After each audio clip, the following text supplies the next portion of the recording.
Welcome back, guys. In today's Division video we will be doing a review of the high-end Navy MP5.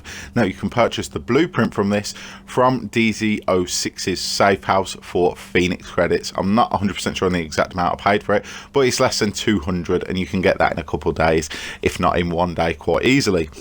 So this is a submachine gun. The current setup I've got on it is what you can see here. Now obviously your DPS will vary depending on your build, but the mag size I've doubled, so that will stay the same, and also the rate of fire, so half my mag size, and then the rate of fire is 800, which is quite nice for an SMG. The actual rolls of perks that I got on it, I did roll 2 of these in the end. The first one I got on it was destructive. I really liked how this worked against the NPCs in the dark zone. This one had stability. I then rolled another one later which granted health on kills, which both of them felt really good. Now, as far as stability goes with this, it's not as stable as some other machine guns that I've used, submachine guns that is, but it is definitely intended for closer quarters, as you're going to see here across the 3 recoil patterns. And the final recoil pattern of almost point blank range, which is what you want to be aiming for, and I have shot people from this distance quite a bit myself, you can see it is very tight up close. Having said that, it's not too bad from distance either, as you're going to see as we get into the PvP section. But starting off with the PvE, this thing just did really well against the enemies in the dark zone, be them 30, 32, purple or elite barred enemies. That is obviously down to the arm destruction. That was obviously doing brilliantly for me. But in general, I just really had a lot of fun with this gun. I didn't think I was going to have as much fun with it, or it was going to feel as effective as the Vector does.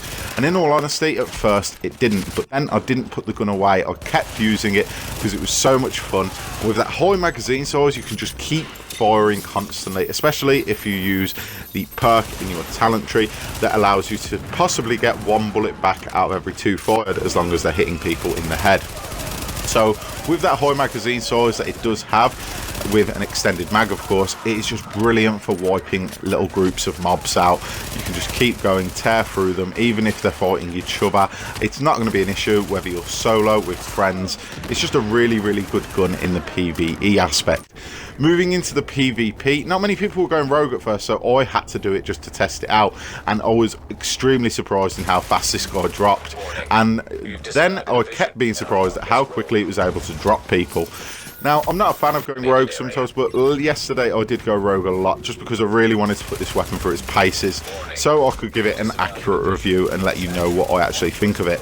And no one was able to stand up to it at all. Even though I didn't have deadly on the weapon for increased crit damage, even though the crit chance was less than my Vector, with the pulse ability you can get your crit chances in, and it's definitely a weapon that I'm going to keep rolling.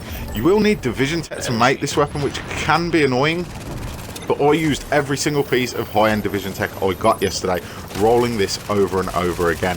The damage output, combined with that high rate of fire, although you're not seeing higher numbers come up as what you will with a Vector, because it's hitting faster and you don't need to reload as much, and in my opinion the reload itself feels quicker, you are just constantly hitting people. You can keep them at bay, you can drop people quickly until your friends can come in and help out, and you can just hold off groups of rogues very easily. Out of all the weapons I've used, I must say this is probably the one I've had the most fun with in a long time.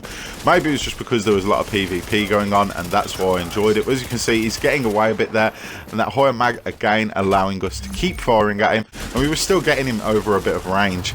It's just a gun that, in all honesty, above all else, is really fun to use, and that's why we're obviously playing this game for fun.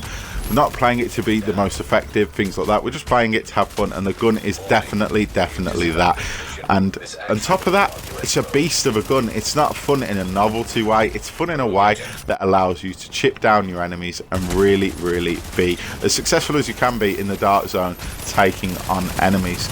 I would recommend trying to roll one of these with destructive on, like I have for the non-human combatants, but also getting one that can do well with higher crit chance. Hopefully you have enjoyed this video. If you have, feel free to leave a like, comment, subscribe, all that good stuff. As always, thank you guys for watching, and I'll see you tomorrow with a brand new video.